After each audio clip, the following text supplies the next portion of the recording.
So the Patient and Family Advisory Council here at Fox Chase Cancer Center is a council of patients and family members. They serve as the voice of our patients and family members to help us to improve the care and services that we deliver here at Fox Chase. We follow the core values of the patient-family-centered care idea. The main idea is nothing for me without me. So if you're doing something and it involves me in any way, which a lot of the time it does if it's a patient or a family member, then I should be involved in figuring out how that works.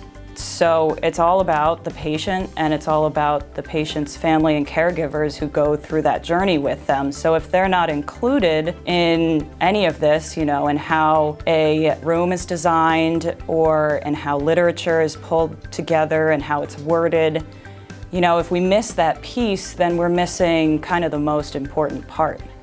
So anybody on the council, of course, has kind of a front row seat and is able to make suggestions that go right to the board, essentially, because we do report to the board. Anybody who's not on the council, our hope is to serve as their voice.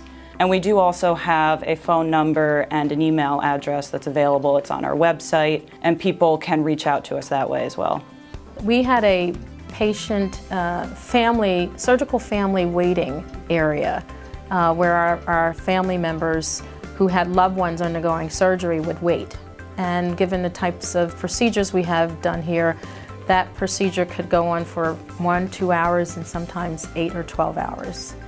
And the environment was not necessarily the environment that you would want your family members to be sitting in. We were able to identify a place that was more appropriate, and the design of the location was such that there were needs addressed that our family members had. If you're there for many hours, you need to plug in your phone. You may have your laptop with you.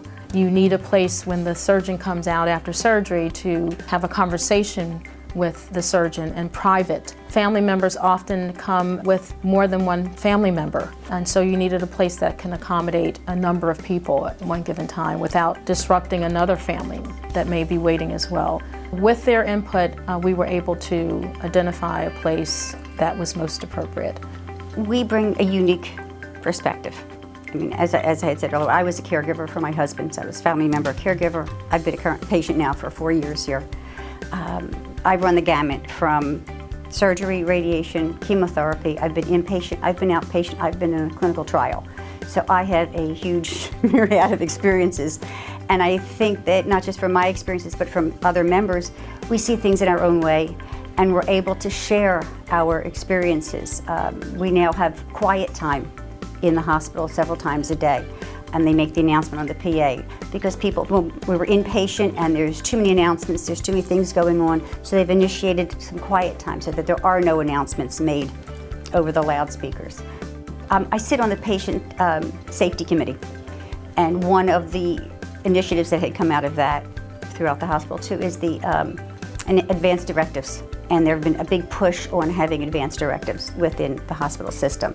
Many people come in not having it, not even knowing what they are. Advanced directives is saying at end of life what I want, what I don't want, basically. I mean, I think that's the simplest way of putting it. Well, it's been really an honor to be part of the council. I've been on it for a couple of years now, and I didn't really know what I was getting into at first, but I think we do really good work, and it's exciting to see it grow and see people come to us more and more from within the hospital asking for our input and our help with projects. So that means we're doing our jobs. And family center care is a part of the fabric of what we do here. Everything we do, all our decisions that are made are based on the fact that our patients and families are that important to us.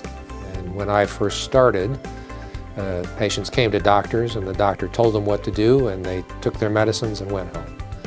And that's the last thing that happens ever today. In fact, the world is better than it was years ago because we now understand it's important to integrate the patient's view of what's going on and how they feel about their treatment into their plan.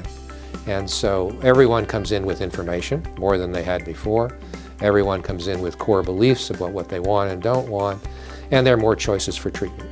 So I think it's critically important that we express the dignity and respect by having the patients communicate to us what they're interested in, what their hopes are, what their goals are.